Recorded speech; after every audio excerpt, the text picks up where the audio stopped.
જય શ્રી કૃષ્ણ મિત્રો, સ્વાગત છે તમારું આપણા સૌની યુટ્યુબ ચેનલમાં. તો મિત્રો, શરૂ કરીએ આજની વાર્તા. વાલજીભાઈ તેમના પત્નીના અવસાન પછી સાવ એકલા પડી ગયા હતા.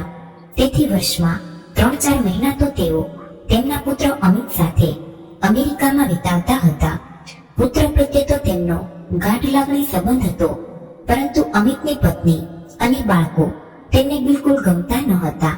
તેમના વસ્ત્રો અને રહેવાના ઢંગ વાલજીભાઈને એકદમ નાપસંદ હતા. પણ પુત્રના પ્રેમને લીધે તેઓ દર વર્ષે અમેરિકા જવાનું મજબૂરીમાં પસંદ કરતા. હવે વાલજીભાઈ તેમના પુત્રના ઘરે અમેરિકામાં આવ્યા હતા, પરંતુ આખો દિવસ એકલા બેઠા રહીને બોર થઈ જતા. બાળકો શાળાએ જતા અને પુત્રવધુ ઓફિસ માટે નીકળી જતા. તેઓ વિચારતા, આ પણ કોઈ દેશ છે જ્યાં પોતાના જ અજાણ્યા લોકોની જેમ રહે છે. બાળકોમાં સંસ્કાર પણ નથી અને પોતાનાઓ પ્રત્યે કોઈ લાગણી પણ નથી. તેઓ પોતાને જ કહી રહ્યા હતા, આ નાલાયક અમિતને કેટલી વાર કહ્યું કે ગામે જઈએ ત્યાં રહેશું તો 4 દિવસમાં બધાને સંસ્કારી બનાવી દઈશ, પણ મારી કોણ સાંભળે હવે. આ જ વિચારોમાં તેઓ ડૂબી ગયા હતા. ત્યારે અચાનક દરવાજાની બેલ વાગી. જ્યારે તેઓ દરવાજે ગયા ત્યારે સામે ઘર સાફ સફાઈ અને રસોઈ બનાવનારી કમળા ઊભી હતી. તે પણ એક ભારતીય સ્ત્રી હતી અને ઘણા વર્ષોથી અમેરિકામાં રહેતી હતી. તેનો પુત્ર તેને અમેરિકા લઈ આવ્યો હતો, પણ ગંભીર બીમારીના કારણે તેના પુત્રનું અવસાન થઈ ગયું. પુત્રવધુ અમેરિકન હતી, તેથી તેણીએ કમળાને ઘરની બહાર કાઢી દીધી. હવે તે પોતાનું ગુજરાન ચલાવવા માટે અમેરિકા રહેતા ભારતીય પરિવારોના ઘરોમાં સાફ સફાઈ અને રસોઈ બનાવવાનું કામ કરતી. અમિતના ઘરમાં તે છેલ્લા 2 વર્ષથી કામ કરતી હતી. જ્યારે કમળા કામ કરવા આવતી ત્યારે વેલજીભાઈનો સમય પણ સારી રીતે પસાર થઈ જતો. એક દિવસ વેલજીભાઈએ તેને પૂછ્યું, કમળા, તારા પુત્રના અવસાન પછી તું ભારત પાછી કેમ ના ગઈ? કમળાએ ઊંડો શ્વાસ લીધો અને કહ્યું, ના સાહેબ, હું ત્યાં જઈને પણ શું કરું? મારી પાસે જેટલી પણ જમીન જાયદાદ હતી બધું મારો પુત્ર વેચીને મને અહીંયા લઈ આવ્યો હતો. હું ત્યાં જઈને હવે શું કરું? તમારો પુત્ર અમિત મારા દીકરાનો સારો મિત્ર હતો, તેથી તેણે મને પોતાના ઘરમાં રાખી. પણ સાહેબ, હું કોઈને ભારરૂપ થવા માંગતી નથી, એટલે આ કામ કરવા લાગી. હું સારા એવા પૈસા કમાઉં છું. અમિતની ઓફિસમાં જેટલા પણ ભારતીય છે, હું બધાના ઘરોમાં કામ કરવા જાઉં છું. મારો દીકરો પણ અમિતની ઓફિસમાં કામ કરતો હતો. આ બોલતા બોલતા કમળાની આંખો ભરાઈ ગઈ. તે ચૂપચાપ ઉઠીને પોતાના કામમાં લાગી ગઈ. વાલજીભાઈ તેની વાર્તા સાંભળીને ગભરાઈ ગયા અને પોતાને જ કહેવા લાગ્યા, હું મારી જમીન જાયદાદ કદી વેચીશ નહીં. હવે સમજાયું કે અમિત કેમ વારંવાર કહે છે કે બધું વેચીને હંમેશા માટે અહીં આવી જાઓ. કમળા પોતાના કામમાં વ્યસ્ત થઈ ગઈ અને વેલજીભાઈ પોતાની ઉલઝનમાં. થોડી વાર પછી કમળાએ લંચ તૈયાર કરીને કહ્યું, સાહેબ આવી જાઓ, ખાવાનું તૈયાર છે. તમને કઢી બહુ ગમે છે ને? આજે ખાસ એ જ બનાવી છે. તમારા પુત્ર પુત્રીનો આવવાનો સમય પણ થઈ ગયો છે. પણ વેલજીભાઈ ક્યારે પણ તેમની સાથે ભોજન કરતા ન હતા, એટલે કમળાનો અવાજ સાંભળીને તેમણે કંઈ ન કહ્યું અને ડાઇનિંગ ટેબલ પર રાખેલ ભોજન એક થાળીમાં પરોસીને એકલા જ ખાવા લાગ્યા. ત્યાં સુધી બંને બાળકો પણ આવી ગયા તો કમળાએ કહ્યું, લંચ તૈયાર છે, ઝડપથી કપડાં બદલીને આવી જાઓ.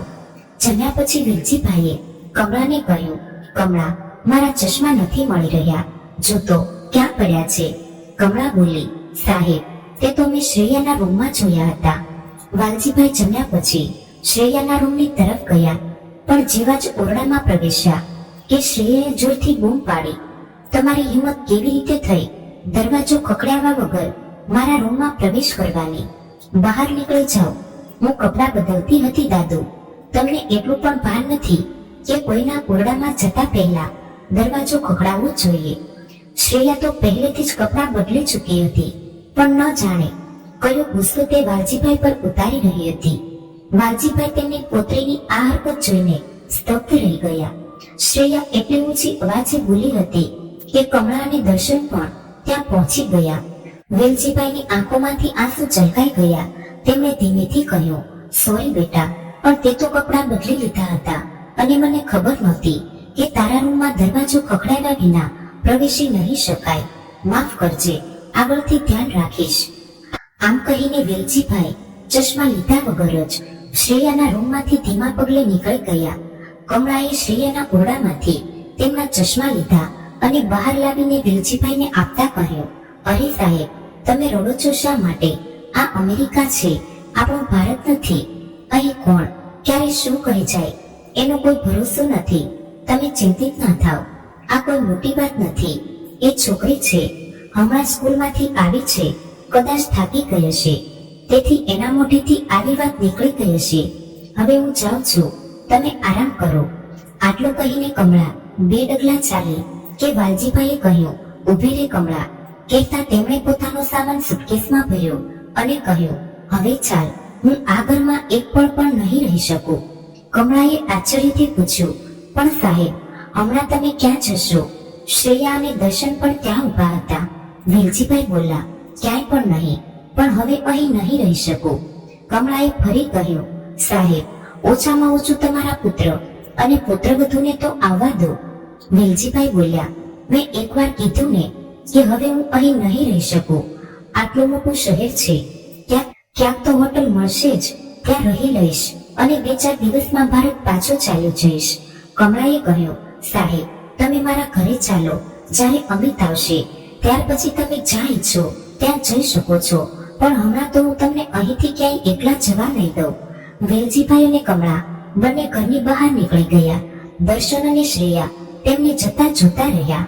થોડા સમય પસાર થયા પછી બંને ભાઈ બહેન ભોજન કરતી વખતે ફરીથી પોતાના દાદાની મજાક ઉડાવવા લાગ્યા. વાહ, શું સ્ટોરી છે! દાદુને પણ એટલી શરમ નથી કે એ કામવાળી બાઈના ઘરમાં રહેવા માટે ચાલ્યા ગયા. આમ કહીને બંને હસવા લાગ્યા.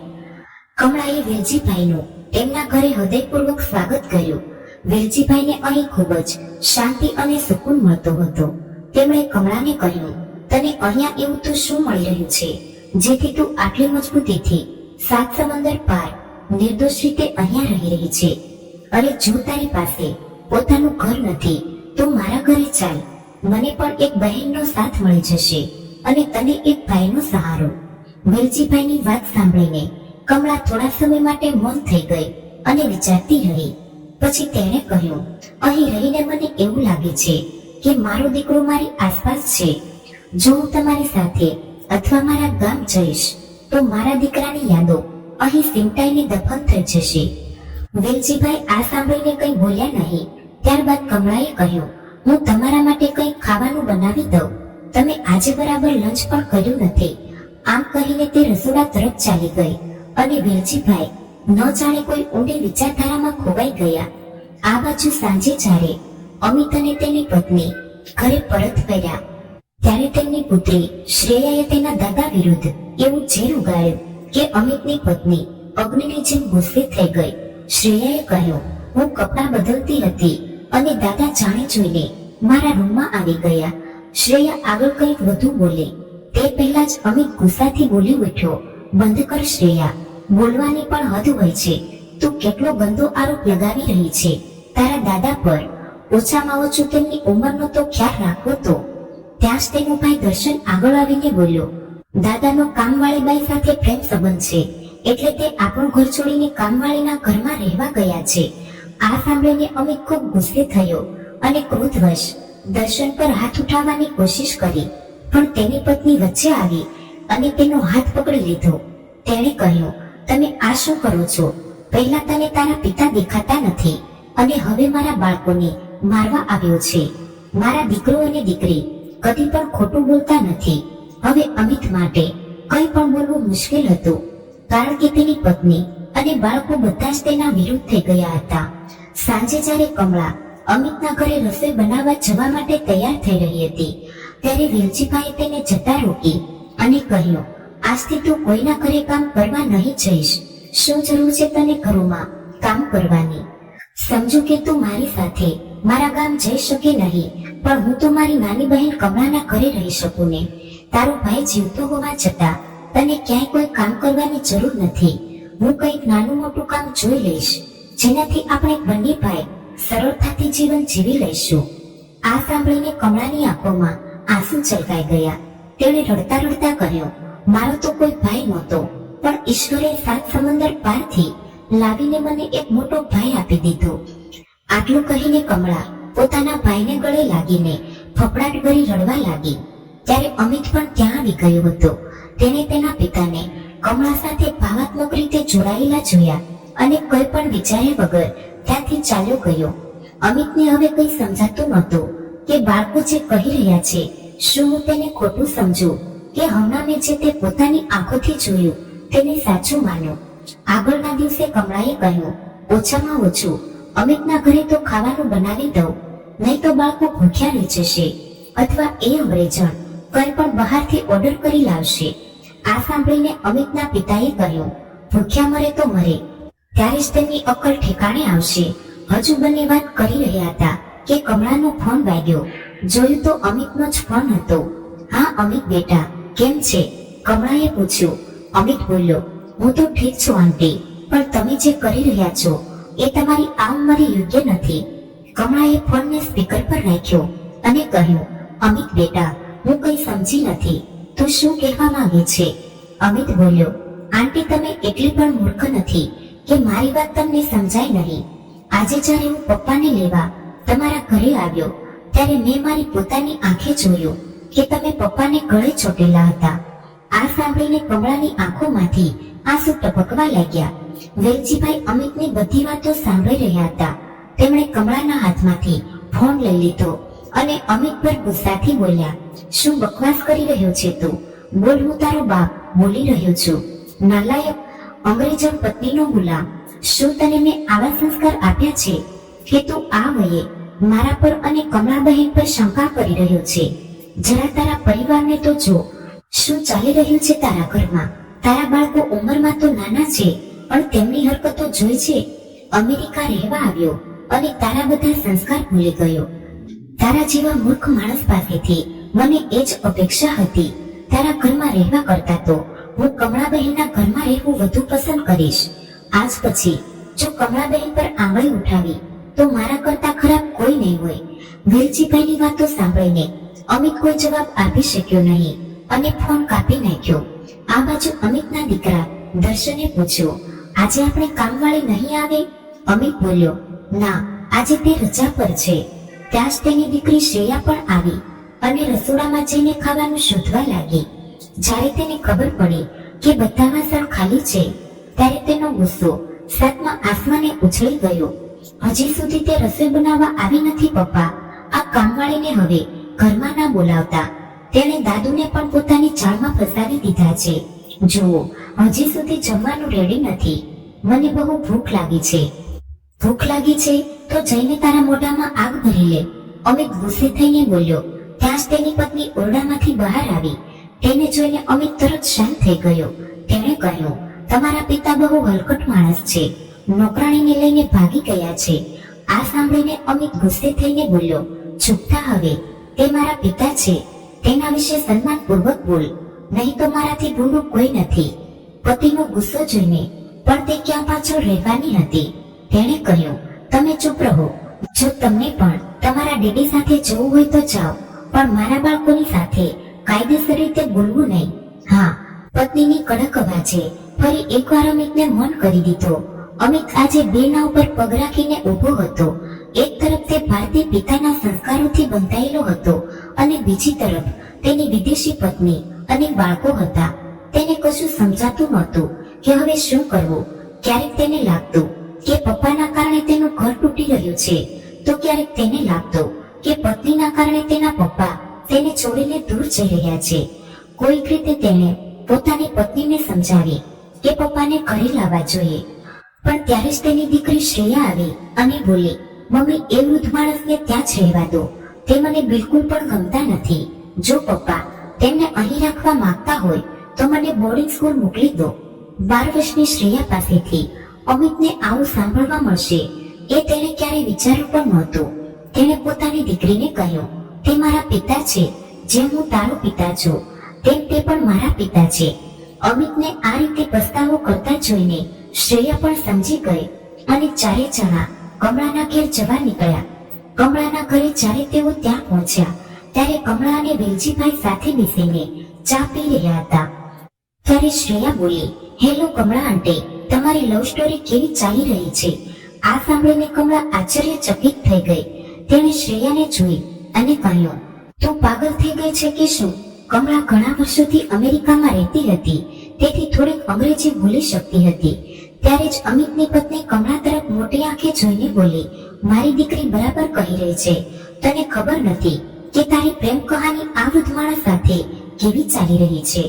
આ સાંભળીને કમળાની આંખોમાંથી આંસુ ટપકવા લાગ્યા. વેલજીભાઈ ગુસ્સેથી ખુરશીમાંથી ઊભા થયા અને તેમણે એક જોરદાર થપ્પડ પોતાની પુત્રીના ગાલ પર મારી દીધી. આ જોઈને અમિતની પત્ની ગુસ્સેથી ઉકળી ગઈ અને તેણે વેલજીભાઈને જોરથી ધક્કો મારીને નીચે પાડી દીધા. પછી તે પોતાના બાળકોને લઈને ત્યાંથી ચાલી ગઈ. વેલજીભાઈનું વૃદ્ધ શરીર આ માર સહન કરી શક્યું નહીં. તેમના માથામાંથી લોહી વહેવા લાગ્યું. અમિત તાબડતોબ દોડી આવ્યો અને પોતાના પિતાને ઊભા કર્યા. તેનો આખો પ્લાન નિષ્ફળ થઈ ગયો હતો. કમળાએ તરત જ પહેલા એડબોક્સ કાઢ્યું અને રૂઈમાં ડેટોલ લગાવીને વેલજીભાઈના માથા પર લગાવ્યું. જેમ તેમ કરીને વેલજીભાઈ ખુરશી પર બેઠા. તેમણે અમિત તરફ જોયું અને કહ્યું, હવે આ દિવસ જ જોવાનું બાકી રહી ગયું હતું કે વહુ પોતાના સસરાને મારે. ધિક્કાર છે તારા જીવન પર. તારી પત્નીએ મને ધક્કો માર્યો અને તું શાંત રહીને જોતો રહ્યો. હું સમજી રહ્યો હતો કે તું એક મર્દ છે, પણ આજે તારી મર્દાનગી પર શરમ આવે છે મને. અમિત પાસે પોતાના પિતાના પ્રશ્નોનો કોઈ જવાબ નહોતો. તે બસ ચૂપચાપ સાંભળતો રહ્યો. ત્યારે કમળા બોલી, આમાં અમિતની શું ભૂલ છે? તમે તેને આટલી બધી વાતો શા માટે કહી રહ્યા છો? તમને ખબર છે તમે હવે અમેરિકામાં છો. અહીં સંબંધો કાગળની હોડી જેવા હોય છે. જ્યાં સુધી હોડી તમારી આંખો સામે તરે છે ત્યાં સુધી તમે તેને જોઈને ખુશ થાવ છો, પણ જેવી તે ઓઝલ થઈ જાય ત્યારે તમે તેને ભૂલી જાઓ છો. તમારી વહુ એક અમેરિકન મહિલા છે. તેના સંસ્કાર ભારતીય નથી અને એ જ રીતે તેના બાળકો પણ પર અસર થઈ છે.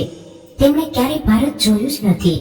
તમે ભારતમાં નથી કે તમારા પુત્ર પુત્રી તમારા હુકમ મુજબ ચાલશે. આ અમેરિકા છે.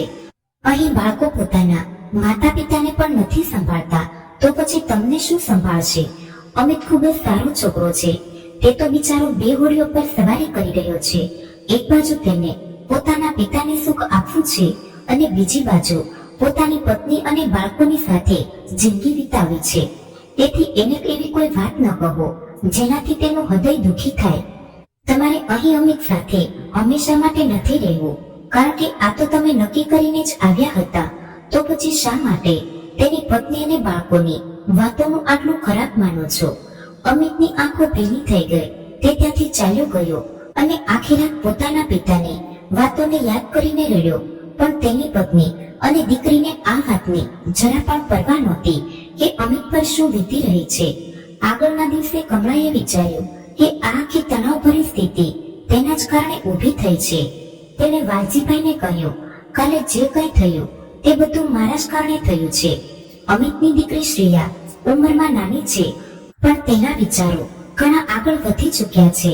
કાલે તેણે મારા અને તમારા વિશે જે કંઈ કહ્યું તે તેણે પોતાની સમજ મુજબ કહ્યું. આપણે એક સાથે રહીએ છીએ. મારા અને તમારા સંબંધો ક્યાં છે એ આપણે જાણીએ છીએ. અહીંના લોકોને કોઈ ફરક નથી પડતો કે આપણે કોણ છીએ અને કયા સંબંધથી સાથે રહીએ છીએ. પણ આપણી ભારતીય સંસ્કૃતિ આને કદી સ્વીકારી શકશે નહીં. અને જ્યાં આપણે વસવાટ કરીએ છીએ ત્યાં મોટા ભાગે ભારતીય લોકો રહે છે. તેથી હું ઈચ્છું છું કે મારા કારણે તમને કોઈ કંઈ ન કહે અને તમારા કારણે મને પણ અહીંનો ભારતીય સમાજ ખરાબ ન કહે. તેથી આપણે અલગ રહીએ તો સારું. આટલું કહેતા કમળાના હૃદયમાં શું વીતી હશે તે એકલી કમળા જાણતી હતી. તે વેલજીભાઈને પોતાનો મોટો ભાઈ જ માનતી હતી, પણ દુનિયાની વિચારસરણીની સામે તે પણ ગભરાઈ ગઈ હતી. વેલજીભાઈનું મન દુખી થયું, પણ તે પણ કમળાની વાત સાથે સહેમત હતા. તું બરાબર કહે છે કમળા. તને સમાજનો ભય છે અને મને તારો ભય છે કે મારા કારણે તું શા માટે પરેશાન રહે. તારા દરેક સંકેત હું સમજી ગયો છું. હું આજે જ તારું ઘર છોડીને ચાલ્યો જઈશ. કદાચ ભૂલ મારી જ છે. મારી પત્ની જ એકમાત્ર એવી હતી જે મને સમજતી હતી. બાકી કોઈએ મારી ભાવનાઓ સમજી જ નથી. હું મારી જાતને સન્માન પાત્ર અને ઈમાનદાર માનું છું અને હકીકત પણ એ જ છે કે હું સત્યનિષ્ઠ છું. કમળા રડી પડી, ભાઈ તમે આ શું વાતો કરી રહ્યા છો? મેં ક્યારે કહ્યું કે તમે આ ઘર છોડી દો? હું તો ફક્ત એટલું કહી રહી હતી કે અહીંની પરિસ્થિતિને જોતા તમારા પુત્રના ઘરમાં જ રહેવું જોઈએ. તમે સમજદાર છો અને સારા પણ છો. જે સમજદાર અને સારા હોય છે તેમને સમાધાન કરવું પણ આવડતું હોય છે. આજે નહીં તો કાલે તમને બધું સારી રીતે સમજાશે. અમિત તમારું પોતાનું લોહી છે, તમારો એકમાત્ર દીકરો છે. જો તમે પોતે જ એનાથી દૂર રહેશો તો તમારી પત્ની જે હવે ભગવાનની શરણમાં છે તે શું વિચારશે? તે એક માં પણ હતી, તેની લાગણીઓ દુખી થશે. જો તે જીવતી હોત તો શું તે કદી પોતાના દીકરાથી દૂર રહી શકી હોત? હું તમને વિનંતી કરું છું કે અમિતને પોતાનો માનો. તે ખૂબ જ સારો અને સમજદાર દીકરો છે. આ કહ્યા પછી કમળા પોતાના ઓરડામાં જઈને સૂઈ ગઈ. વેલજીભાઈ આખી રાત જાગતા રહ્યા. તેઓ પોતાના પુત્રની મજબૂરી સારી રીતે સમજતા હતા. કમળાની વાતો અને તેની પુત્રીના કઠોર શબ્દો તેમના મનમાં તીવ્ર અસર છોડી ગયા હતા. સવારના 5 વાગ્યે વાલજીભાઈએ પોતાના કપડાં એક બેગમાં ગોઠવા અને કમળાને સૂતી મૂકીને શાંતપણે ઘરની બહાર નીકળી ગયા. બહાર આવીને તેમણે એક ટેક્સી બોલાવી અને એક હોટલમાં જઈને રોકાયા. રાતભર જાગ્યા હોવાથી હોટલ પહોંચતા જ તેમને ઊંઘ આવી ગઈ. સવારે જ્યારે કમળા ઊંઘમાંથી જાગી ત્યારે તેણે જોયું કે વેલજીભાઈ ઘરમાં નહોતા. તેને લાગ્યું કે કદાચ તે મોર્નિંગ વોક માટે ગયા હશે, પણ સવારના 10 વાગ્યા સુધી પણ તેઓ પાછા ન આવ્યા. તો કમળા ચિંતિત થઈ ગઈ. તેણે તરત જ તેમના ઓરડામાં જઈને તપાસ કરી. તેમની બેગ અને અન્ય સામાન પણ ત્યાં નહોતું. હવે કમળાને ખરેખર ચિંતા થઈ. તેણે તરત જ અમિતને ફોન કર્યો. અમિત, તારા પપ્પા ક્યાંક નીકળી ગયા છે, તેનો કોઈ અતોપતો નથી. આ સાંભળીને અમિત ગભરાઈ ગયો. તે તરત જ કમળાના ઘરની તરફ જવા નીકળી ગયો. ત્યાર સુધી તેની પત્ની અને બાળકો હજી ઊંઘમાં જ હતા. જ્યારે તે કમળાના ઘરે પહોંચ્યો ત્યારે તેને ચિંતાથી પૂછ્યું, આંટી, જ્યારે પપ્પા ઘરમાંથી નીકળ્યા ત્યારે તમે ક્યાં હતા અને તેઓ કેટલા વાગે ગયા? કમળા બોલી, બેટા, હું તો સૂઈ ગઈ હતી. મને લાગ્યું કે તેઓ મોર્નિંગ વોક માટે નીકળી ગયા હશે અને પાછા આવી જશે, પણ 10 વાગ્યા સુધી જ્યારે પાછા ન આવ્યા ત્યારે હું ચિંતિત થઈ ગઈ અને તને ફોન કર્યો. અમિત, મને બહુ ગભરાટ થઈ રહી છે. ક્યાંક તેઓ ભારત પરત જવા માટે નીકળી ગયા હશે. અમિતે કહ્યું, ના આંટી, તમે ચિંતા ન કરો. હું હમણાં જ પોલીસને ફોન કરું છું. પપ્પાને અહીંની કોઈ ખબર નથી. આ બધી મારી જ ભૂલ છે. હું મારા પપ્પાની સારી રીતે સંભાળ પણ રાખી શક્યો નથી. અમિતે તરત જ પોલીસને ફોન કર્યો અને વેલજીભાઈની ગુમ થવાનો રિપોર્ટ નોંધાવ્યો. સાંજે 4 વાગ્યે પોલીસ વેલજીભાઈને લઈને અમિતના ઘરે આવી. આ જોઈને આખો પરિવાર હક્કાબક્કા રહી ગયો. વેલજીભાઈએ પોલીસને જણાવ્યું, મારા દીકરાની પત્નીએ મને ધક્કો મારીને નીચે પાડી દીધો હતો, તેથી હું કોઈને કંઈ કહ્યા વગર ઘરમાંથી નીકળી ગયો. જો પોલીસ મને ના મળી હોત તો મેં આજે રાત્રે જ ભારત પરત જતી ફ્લાઇટ પકડી લીધી હોત. પોલીસે અમિતની પત્ની પાસે પૂછપરછ કરી તો તે તરત જ બોલી, મેં ક્યારેય મારા સસરાને ધક્કો માર્યો નથી. કમળા પણ ત્યાં ઊભી હતી. વેલજીભાઈએ પોતાના દીકરાની તરફ જોયો અને કહ્યું, શું તારી પત્નીએ મને ધક્કો માર્યો ન હતો? મારા માથામાં ઈજા થઈ છે, તો એ ઈજા કેવી રીતે થઈ? અમિત ક્યારેક પોતાની પત્નીને જોતો તો ક્યારેક પોતાના પપ્પાને, પણ આજે તેની જીભ પર જાણે તાળું લાગી ગયું હતું. ત્યારે જ અમિતની દીકરી શ્રેયા આગળ આવી અને બોલી, મારા દાદુએ મારી ઉપર ખરાબ નજર નાખી છે અને આ કામ વાળી વચ્ચે પ્રેમ સંબંધ ચાલી રહ્યો છે. મારી મમ્મીથી આ બધું સહન થયું નહીં, એટલે તેમણે દાદુને ધક્કો મારી દીધો. પણ જો દાદુ અમારા ઘરમાં રહેશે તો મને ડર છે કે દાદુ ફરીથી મારી સાથે ખરાબ હરકત કરશે. એટલે જ હું તમને વિનંતી કરું છું કે તેમની તરત જ ધરપકડ કરો. ત્યાં જેટલા પણ લોકો ઊભા હતા તે બધા હેરાન રહી ગયા. પોલીસે વેલજીભાઈની ધરપકડ કરી એ તેમને ત્યાંથી લઈ ગઈ. અમિત કંઈ પણ કરી શક્યો નહીં. કમળા પણ ત્યાં જ ઊભી રહી. તેની આંખોમાં આંસુ વહેવા લાગ્યા. તેણે અમિતની તરફ જોતા કહ્યું, ધિક્કાર છે તારા જેવા દીકરા અને તારી ફેમિલી પર. એક પિતા પોતાના દીકરા અને તેના પરિવારને મળવા માટે થોડા દિવસો માટે આવ્યો હતો અને તે અને તારા પરિવારે તેના પર ખોટા આક્ષેપો લગાવીને જેલમાં મોકલી દીધો. તમારા જેવા લોકોને તો શરમ આવી જોઈએ. આ સાંભળીને અમિતની પુત્રી શ્રેયા હસતા હસતા બોલી, એ વૃદ્ધ ડોશી, તારે પણ તારા આશિક સાથે જેલમાં જવું છે. તું કેમ આટલું રોઈ રહી છે? બોલ, હું તને પણ તેની સાથે મોકલી દઉં. કમળા કંઈ બોલી નહીં અને રડતી આંખે પોતાના ઘરની તરફ જવા લાગી. ત્યારે અમિત દોડીને કમળાના પગમાં પડી ગયો અને રડતી આંખો સાથે બોલ્યો, આંટી, મને માફ કરજો, મારાથી મોટી ભૂલ થઈ ગઈ છે. હું હવે તમારી સાથે આવું છું. આટલું બોલતા અમિતે તેની પત્ની અને બાળકો તરફ જોયું અને બોલ્યો, હવે તો તમને શાંતિ મળી ગઈ ને? હવે અહીંયા આરામથી રહો. જ્યાં સુધી મારા પિતા પાછા નહીં આવે, હું તમારું મોઢું પણ નહીં જોઉં. અમિતની પત્ની ગુસ્સે થઈને બોલી, તું પણ ચાલ્યો જા અહીંથી. પછી તે પોતાના બંને બાળકોને લઈને અંદર ચાલી ગઈ. અમિત હવે શાંતિના ઘરમાં આવી ગયો હતો. આંટી, મને માફ કરજો. તમે તો જાણો છો કે હું કેટલો મજબૂર છું. બાળકો પણ હવે પોતાની માતાની જેમ થઈ ગયા છે. હું મારા પિતાજીને છોડાવીને લઈ આવું છું. હવે હું પણ તમારા બંનેની સાથે જ રહીશ અને જો પિતા કહેશે તો હું ભારત તેમની સાથે જ આવી જઈશ. હું હંમેશા માટે મારી ફેમિલીને છોડી દઈશ. કમળાએ પોતાની સાડીના પાલવથી આંખો લૂછી અને બોલી, હા બેટા, પણ પહેલા જા અને મોટા ભાઈને જોડાવી આવ. હું પણ તમારી સાથે આવું છું. કમળા અને અમિત પોલીસ સ્ટેશન પર પહોંચ્યા અને વેલજીભાઈના જામીન કરાવ્યા અને તેમને લઈને ઘર તરફ આવી ગયા. જ્યારે વેલજીભાઈ ઘરમાં પહોંચ્યા ત્યારે તેમણે કહ્યું, હવે હું અહીં નહીં રહી શકું. મારા કારણે તમને અને અમિતને જે દુઃખ પહોંચ્યું તેના માટે હું તમારાથી માફી માંગુ છું. પછી તેમણે અમિતની તરફ જોઈને કહ્યું, તારી માતા હંમેશા કહેતી કે આપણો એકનો એક દીકરો છે. તમે જ્યારે રિટાયર થઈ જશો ત્યારે આપણે બંને દીકરા સાથે રહીશું. પણ આજે જોઈ લીધું, અમેરિકામાં રહેવાનું સુખ જે આખી જિંદગીમાં ના થયું તે અહીં અમેરિકામાં આવીને થઈ ગયું. બસ જિંદગીમાં પોલીસ સ્ટેશન જવાનું બાકી રહી ગયું હતું. આજે દીકરાએ એ ઈચ્છા પણ પૂરી કરી દીધી. અહીં આવીને એક બહેન મળે પણ તે પણ પોતાની શરમના ડરથી મને પોતાના ઘરમાં ના રાખી શકી. આ સાંભળતા કમળાની આંખોમાં આંસુ વહેવા લાગ્યા. તેણે કહ્યું, ભાઈ, તમે આવી વાતો કેમ કરી રહ્યા છો? મારી તો એવી ઈચ્છા હતી કે તમે અમિત સાથે રહો. મારા વિશે આવું ના બોલો ભાઈ. હું તો આજે પણ તમારી સાથે ભારત જવા માટે તૈયાર છું.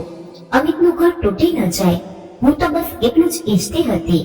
તમે જુઓ, અમિત કેટલો પરેશાન થઈ રહ્યો છે. ખોટ તમારા દીકરામાં નથી, પરંતુ અહીંની સંસ્કૃતિમાં છે. હું તેના પરિવારને પણ દોષી નથી ગણતી. રહી વાત તેમની પત્નીની, તો તે એક અમેરિકન સ્ત્રી છે. જેમ તેની પરવરિશ થઈ છે તે રીતે તે પોતાના બાળકોની પરવરિશ કરી રહી છે. જો એમ જોવા જઈએ તો દોષ કોઈનો પણ નથી, પરંતુ તેમ છતાં પરિવાર તો વિખરાઈ ગયો છે. શું તમે ઈચ્છો છો કે અમિત આ બધા ડ્રામાના કારણે પોતાનો પરિવાર છોડે? તો વાલજીભાઈ બોલ્યો, હું હાલમાં કંઈ જાણતો નથી. બસ મારે ભારત પાછા જવાનું છે, કેમ કે આ વૃદ્ધાવસ્થામાં મારા પોતાનાઓએ જ મારા પર ખોટા આરોપો લગાવ્યા છે. આ મારા માટે પાણીમાં ડૂબીને મરી જવા બરાબર છે. એવું કહેતા તેમની આંખોમાં આંસુ આવી ગયા. તો અમિત બોલ્યો, પપ્પા, તમે પરેશાન ન થાઓ.